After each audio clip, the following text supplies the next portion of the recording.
the Oval Office. Flags hang on walls. Men shake hands firmly. The presidential seal shines bright. This is power, or so we think. Harry Truman did not walk into power. He walked into a system that belonged to someone else. The man who controlled it was not elected. No one voted for him, but every senator feared him. Every president had to deal with him. J. Edgar Hoover did not serve the White House. The White House had to work around him. This is not a story about politics. This is about who really holds power. About the day Truman learned the presidency had limits.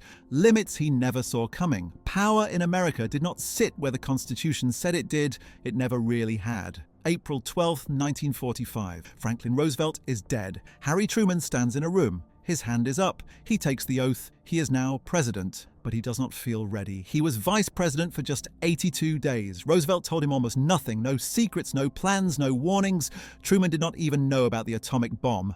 Now he is the most powerful man in the world. That is what everyone says. The Constitution says so too. He commands the military. He signs the laws. He lives in the White House. The presidency looks absolute. It looks total. But it is not. Truman does not know this yet. No one tells new presidents the truth. They learn it slowly. They learn it the hard way. There is a man in Washington. He runs the FBI. His name is J. Edgar Hoover. Most people think Hoover just catches criminals, bank robbers, kidnappers, gangsters like John Dillinger. Truman thinks this too. At first, Hoover has been FBI director since 1924. That was 21 years ago. Served under 5 presidents. Roosevelt kept him, so did Coolidge, and Hoover. And Taft before that. Presidents come and go. Hoover stays. This should mean something, but Truman does not see it yet. The Constitution is clear. The president is in charge. He is commander-in-chief. Everyone works for him. Cabinet members, generals, FBI directors. That is how it is supposed to work. Truman believes in the Constitution.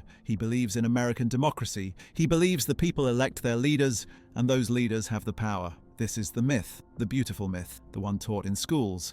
But myths crack when they meet reality. Hoover sits in his office. Files surround him. Thousands of files, maybe millions. Files on senators, files on congressmen, files on judges, files on businessmen, files on reporters, files on presidents. Hoover does not report to anyone. Not really. He sends reports to the White House, but they only contain what he wants to share. The real information stays with him. Truman holds meetings in the Oval Office. Photographers take pictures. He signs documents. He makes speeches. He shakes hands with foreign leaders. This looks like power. It feels like power. But in another building across town, Hoover reads a different kind of document. A surveillance report, a wiretap transcript, a secret file. No cameras watch him. No reporters ask questions. Truman makes decisions in public. Hoover makes decisions in private. Which man has more power? The one everyone sees, or the one no one watches? In 1945, America celebrates. The war is ending. Soldiers will come home. The future looks bright. Truman works long days. He learns his new job. He meets with advisors. He studies reports. He thinks he is learning everything. He thinks he can see the whole picture. But there are things he cannot see, things kept from him, not by enemies, by his own government. Hoover built something new, not just a police force, an intelligence agency, a spy network.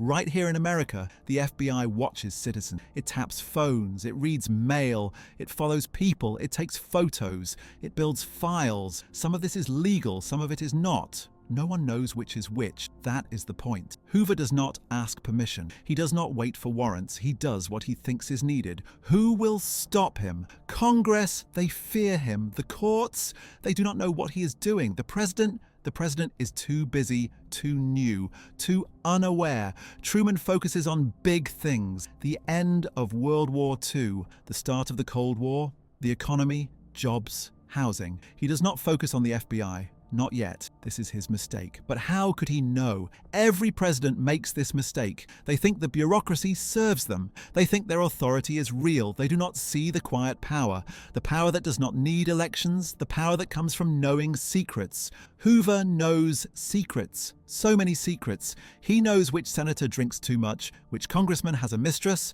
which judge takes bribes, which businessman cheats on taxes. He knows who is gay in a time when that ruins careers. He knows who was a communist once. He knows who has debts, who has secrets, who has fears. This knowledge is power, raw power, the kind that does not need a title. Truman sits in the Oval Office, the most famous office in the world, but Hoover sits on a pile of secrets, and secrets rule Washington. The question is not who has the bigger office, the question is who do people fear more? Fear is real power, everything else is just ceremony. Truman will learn this. But not today, not this year. The illusion will last a little longer. J. Edgar Hoover is 50 years old. He has run the FBI for 21 years. Most people do not stay in one job that long. But Hoover is not most people. He took over the FBI in 1924. Back then, it was weak, corrupt, poorly run.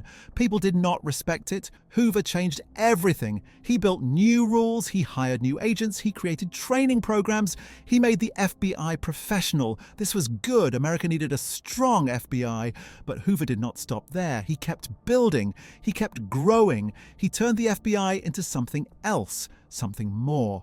An intelligence empire, his empire. The FBI started with a simple job: catch criminals, federal criminals, people who break federal laws, but Hoover expanded that job. He said the FBI must protect national security. It must watch for spies, for saboteurs, for subversives. Who decides what those words mean? Hoover does. He said the FBI must investigate threats. But who is a threat? Anyone Hoover thinks might be. No one questions this. Not during World War II, not during the Red Scare. Fear makes people accept things they would normally reject. Hoover uses fear well. He tells Congress about dangers, enemy agents, secret communists, hidden threats. Are all these threats real? Some are not. But Hoover never admits which. Better to see threats everywhere, better to investigate everyone, just to be safe. This is how power grows, one small step at a time. One new authority, one more exception, one extra program. Before long, the FBI can do almost anything. The FBI has offices in every city, agents in every state, informants everywhere. They watch union meetings, political rallies, student groups, civil rights organizations. They tap phones without warrants. They open mail without permission. They break into offices at night. They plant listening devices. They take photos through windows. Is this legal? Sometimes, sometimes not. The line is blurry. Hoover keeps it blurry on purpose. Congress gives the FBI money every year, more money than they ask for. Why? Because congressmen are afraid of what Hoover knows, afraid of what he might reveal. Every congressman has secrets, maybe small secrets, maybe big ones, but secrets nonetheless. An affair, a drinking problem, a shady business deal, a lie told once, a friend with mob connection. Hoover knows, he always knows. His agents find everything. His files hold everything. He never says this directly. He does not threaten openly. He does not have to. A congressman gives a speech criticizing the FBI. 2 weeks later, a newspaper runs a story about that congressman, about something embarrassing, something private. The congressman calls Hoover. He apologizes. He says he was misunderstood. He praises the FBI now. This happens again and again. People learn the FBI cannot be criticized, cannot be investigated, cannot be reformed. Hoover appears before Congress once a year. He asks for his budget. He always gets it, usually more than he requests. Congressmen praise him. They call him a patriot, a hero, the nation's protector. Are they sincere? Some are just terrified. Presidents come and go. Every 4 or 8 years, a new one. New policies, new priorities, new staff. But Hoover stays. Same office, same job, same files. He knows more than any president. He has been there longer. He has seen more scandals, more secrets, more failures. New presidents meet him. They think they are in charge. They think Hoover works for them. Hoover lets them think this. For a while, he is polite, professional. He provides reports. He answers questions. He seems cooperative. But he decides what information to share. He decides what to investigate. He decides who to watch. Presidents can give orders, but Hoover can ignore them, quietly, politely, but firmly. What can a president do? Fire him? That would cause problems, big problems. Hoover has allies in Congress, in the press, in the military, in law enforcement. Fire Hoover and they all turn against you. Stories leak, investigations begin. Your presidency becomes chaos. So presidents do not fire him. They accommodate him, they work around him, they pretend he is loyal. This is how the system really works, not how civics class says it works, but how it actually works. Power does not flow from the Constitution. It flows from leverage, from information, from fear. Hoover has all three. His files fill rooms, cabinet after cabinet, drawer after drawer, thousands of files, each one a weapon. Some files are about enemies, foreign spies, real threats. These files protect America. But many files are about Americans, politicians, activists, journalists, artists, writers, professors, people who criticize the government, people who protest wars, people who fight for civil rights, people who think differently. Are these people threats? Usually not. But Hoover treats them like threats anyway. He builds files on Martin Luther King Jr., on Eleanor Roosevelt, on Supreme Court justices,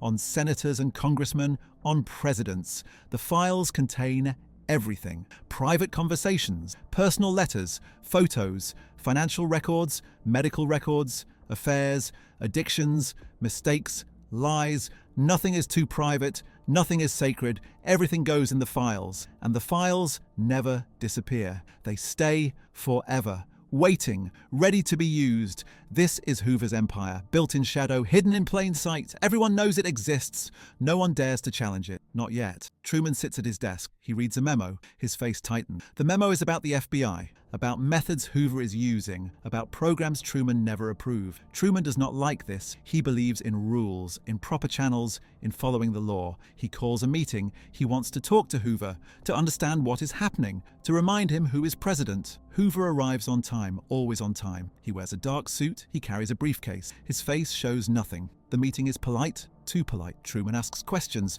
Hoover provides answers, but not real answers. Careful answers. Answers that say much but reveal little. Truman asks about wiretaps. Hoover says they are used rarely. Only for national security, only when absolutely needed. This is not quite true, but it is not quite a lie either. Hoover speaks in a language of careful words, words that can mean different things. Truman asks about files, about who the FBI investigates, about why. Hoover says the FBI only investigates real threats, people who break laws, people who endanger America.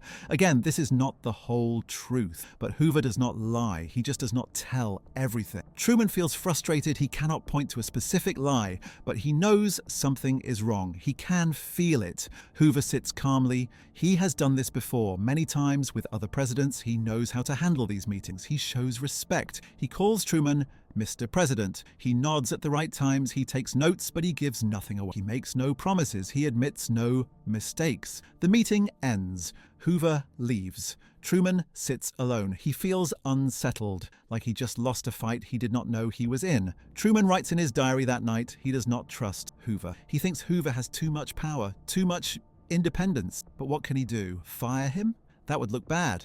People respect Hoover. Congress would be angry, the press would ask why, and Hoover knows things. Things about Washington, things about politicians, things about everyone. Fire him and he might talk, might release information, might cause chaos. Truman is trapped, not by law, by politics, by fear. Other problems happen too. Small things, telling things. Truman wants to reform the intelligence community. He wants to create the CIA, a new agency, to coordinate all intelligence work. This makes sense. Different agencies do not talk to each other. They compete. They hide information. America needs better coordination. But Hoover opposes this. He does not say so publicly, but he works against it privately. He tells congressmen the plan is dangerous. He warns about giving too much power to one agency. He spreads doubts. The irony is thick. Hoover has vast power, but he warns against giving power to others. The CIA is created anyway, but smaller than planned, weaker. The FBI keeps most of its authority. Hoover wins. Again,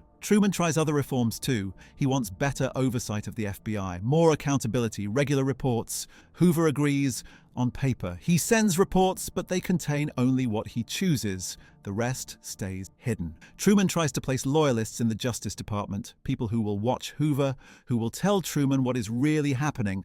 But Hoover has allies in justice too, people who have worked with him for years, who owe him favors, who fear him. Information flows to Hoover faster than it flows to the president. This is the reality of bureaucracy. Long-term officials know everything. They control the flow of information. They decide what matters. A president is temporary, 4 years, maybe 8, then gone, but bureaucrats stay. They know the system, they have relationships, they have files. Hoover has been there since 1924. By 1950, that is 26 years. He knows more than anyone, about everyone. Senators call him for advice, military leaders brief him, police chiefs across the country respect him. He is invited to dinners, to private clubs, to important meetings. Some of this is official, some is not, but it all builds his network, his influence, his power. Truman sees this happening, but he cannot stop it. The president's power has limits, informal limits, unwritten limits. He can give orders, but Hoover can delay them, can implement them slowly, can interpret them his own way. He can ask for information, but Hoover can provide partial information, can claim other information is too sensitive, can say he is protecting sources. Every step Truman takes, Hoover blocks or redirects. Not with confrontation, with bureaucracy, with procedure, with polite obstruction. This is how institutional power works. It does not fight openly, it just grinds down opposition, slowly, steadily, until people give up. Truman is a fighter, but this is a fight he cannot win. Not directly. He could go public, could tell America about his concerns, could ask Congress to investigate, but that would look weak, would make him seem like he cannot control his own government, would raise questions about his leadership, and it would make an enemy of Hoover, an enemy with files, with secrets, with power. No president wants that, not Truman, not anyone. So Truman does what other presidents do. He works around Hoover, he accepts the situation, he focuses on things he can control, but the accept burn. He writes angry words in private, he complains to close friends. In public, he says nothing. He stands next to Hoover for photos, he praises the FBI, he acts like everything is fine, because that is what presidents do.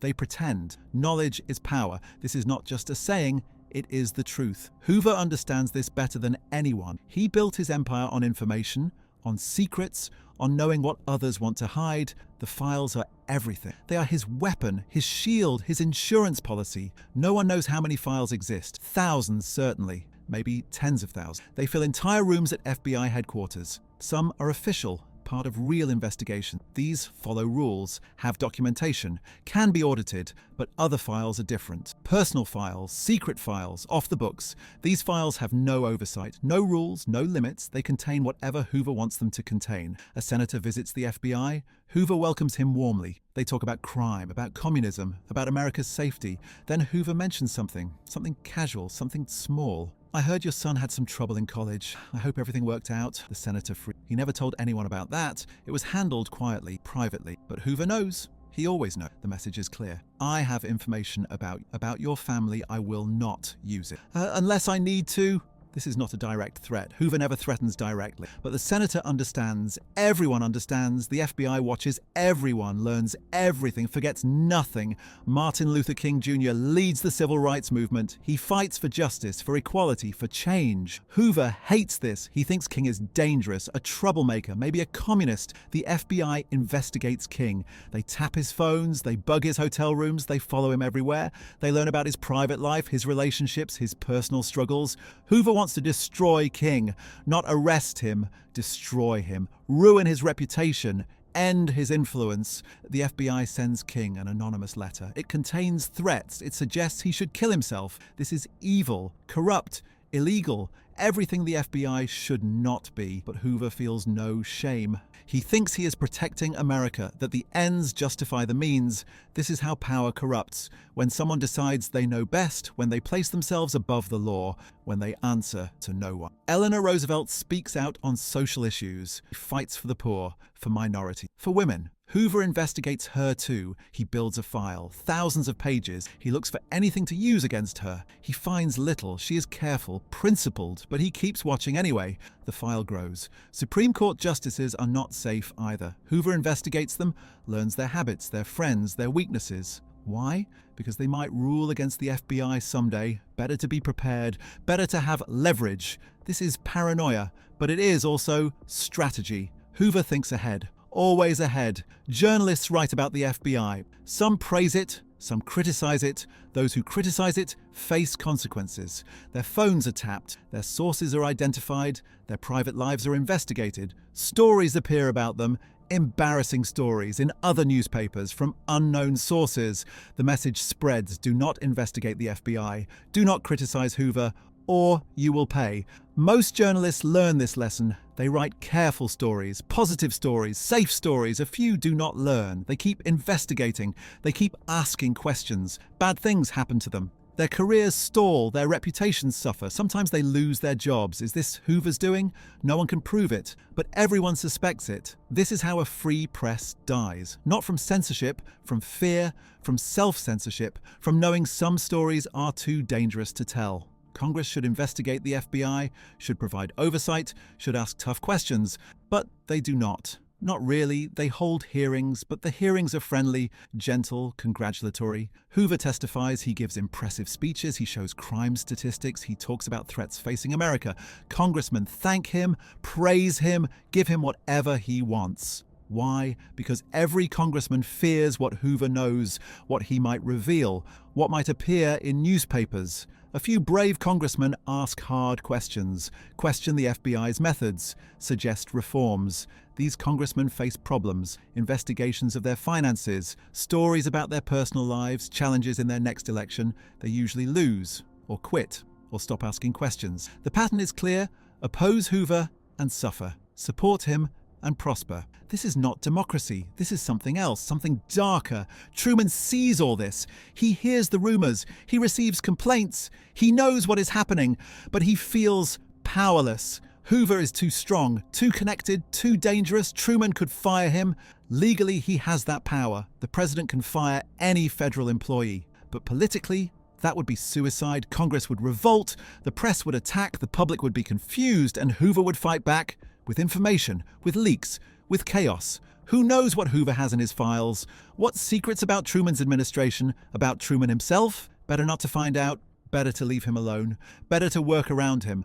This is the calculation every president makes, not just Truman, all of them. Kennedy will make it. Johnson will make it. Nixon will make it. They all fear Hoover. They all leave him alone until he dies, because that is the only way Hoover leaves. Death. Not retirement, not firing. Death. He stays in power for 48 years until 1970, until his heart stops. Only then does his empire end. Only then are the files revealed. Only then does America learn what he did. But by then, the damage is done. The precedent is set. The system is built. Other agencies learn from Hoover, the CIA, the NSA. They build their own empires, their own secrets, their own power. The pattern never died. Truman has been president for 5 years. He has faced many challenges: the end of World War II, the start of the Cold War, the Berlin airlift, the creation of NATO, the Korean War. He made hard decisions, dropped atomic bombs, fired General MacArthur, integrated the military. These were brave choices, controversial choices, but he made them because he thought they were right. But with Hoover, he makes no choices. He avoids confrontation. He looks away. Truman writes in his diary, private words, angry words. He calls the FBI Hoover's private secret police. He says Hoover is dangerous, that he has too much power, that something must be done. But these are just words. Private words, words that change nothing. In public, Truman smiles. He shakes Hoover's hand. He praises the FBI. He signs their budget increases. This is the moment when a president blinks, when he accepts a reality he cannot change. Other people note it. Cabinet members, advisors, senators. They see that Truman cannot control Hoover, that Hoover operates independently, that the FBI answers to no one. This sends a message. If the president cannot control Hoover, who can? The answer is simple: no one. Hoover becomes more bold, more independent. He expands FBI operations. He ignores protocols. He bypasses the White House. Sometimes Truman learns about FBI actions from newspapers, not from Hoover, not from his own staff, from newspapers. This is humiliating. The president should know what his own government is doing, but Hoover does not tell him, does not ask permission, does not seek approval. Truman could make this a crisis, could demand respect, could force a confrontation, but he does not, because he knows he would lose. And losing publicly would be worse than accepting privately. This is the psychology of power. Real power does not need to be proven. It simply exists, and everyone acknowledges it. Hoover has real power. Truman has formal power. But formal power means little when it cannot be enforced. The presidency is supposed to be supreme. The Constitution says so. Every textbook says so. Every schoolchild learns this. But Truman knows different now. He learned through experience, through frustration, through helplessness. The presidency has limits. unwritten limits. Limits that do not appear in any law, but limits that are real nonetheless. A president can command armies, but he cannot command bureaucrats who do not fear him. A president can veto laws, but he cannot stop investigations by his own FBI. A president can fire officials, but not when firing them would cause more problems than keeping them. This is the truth about American government. It is not simple, not clean, not logical. It is messy, complicated, full of informal power structures, full of unelected officials who cannot be removed, full of institutions that outlast presidents. Truman wanted to believe in the system. He was a student of history. He loved the Constitution. He believed in democracy, but democracy has flaws. Hidden flaws. Flaws that allow someone like Hoover to thrive. Elections cannot touch Hoover. He is not elected. He does not answer to voters. Congress cannot touch him. He intimidates them. He has files on them. The courts cannot touch him. They do not know what he is doing. And when they do, he claims national security. Only the president could touch him. But the president is afraid of the chaos, afraid of the secrets, afraid of losing. So nothing happens. The system continues, Hoover stays, his power grows. Truman's friends notice his frustration. They see him angry after meetings with Hoover.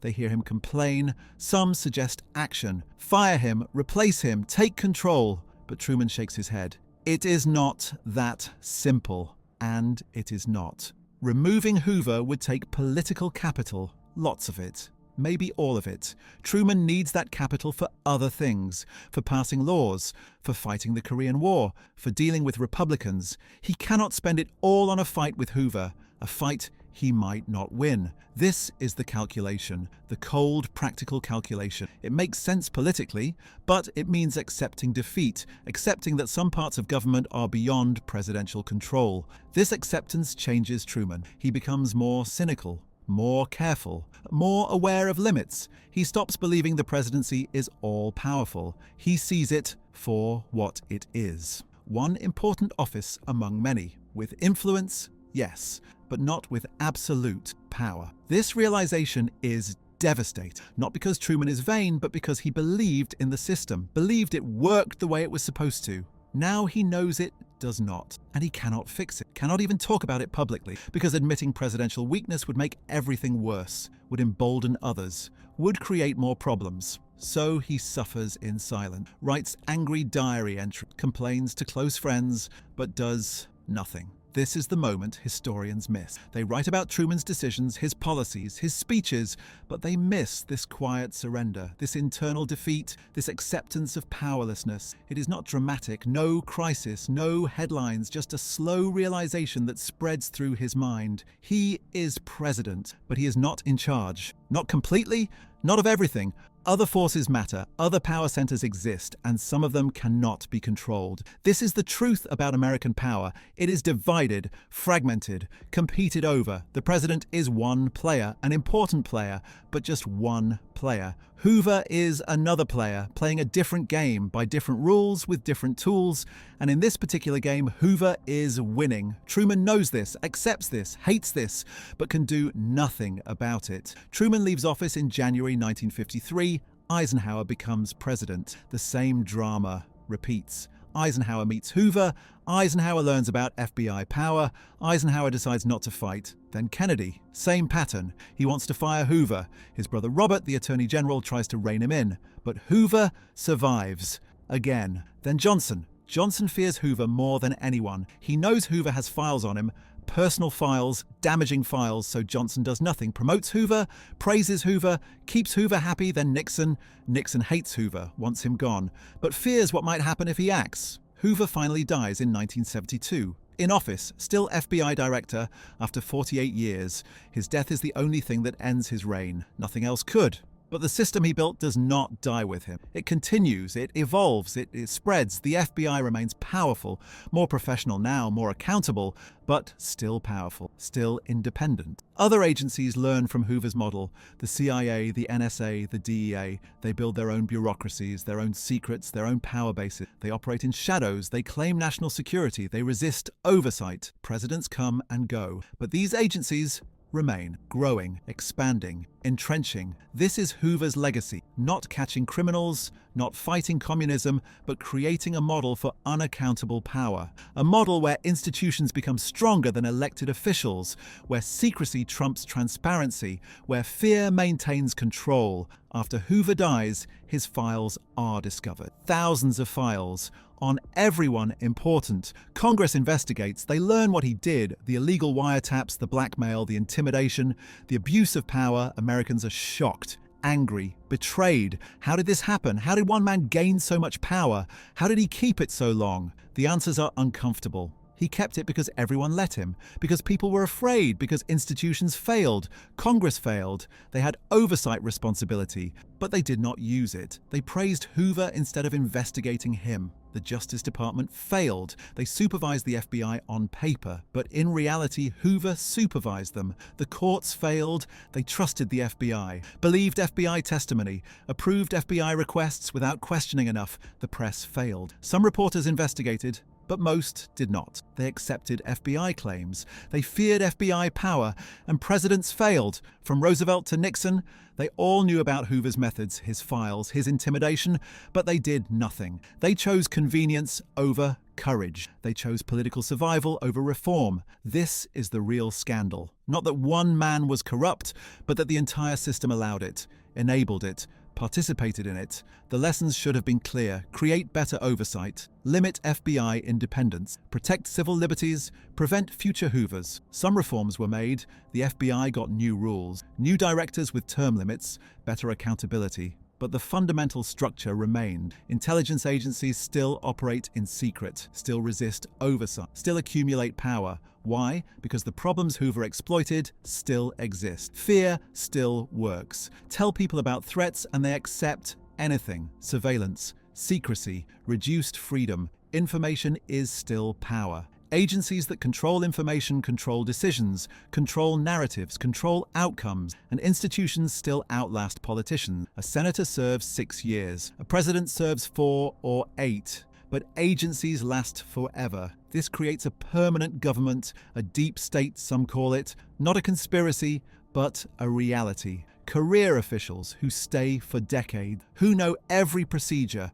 who control information flow, who have their own interests and agendas. Elected officials come in with plans, but the permanent government shapes those plans, slows them, changes them, sometimes stops them. This is not always bad. Sometimes it provides stability, sometimes it prevents bad decisions, sometimes it protects important values, but sometimes it prevents accountability, prevents reform, prevents change that Americans vote for. The Truman-Hoover dynamic shows this problem clearly. An elected president versus an unelected bureaucrat. The bureaucrat wins. This should not happen in a democracy, but it does. It did. It still does. Modern presidents face similar challenges. Intelligence agencies that operate in secret, that claim national security, that resist change. Presidents who want to reform these agencies face obstacles.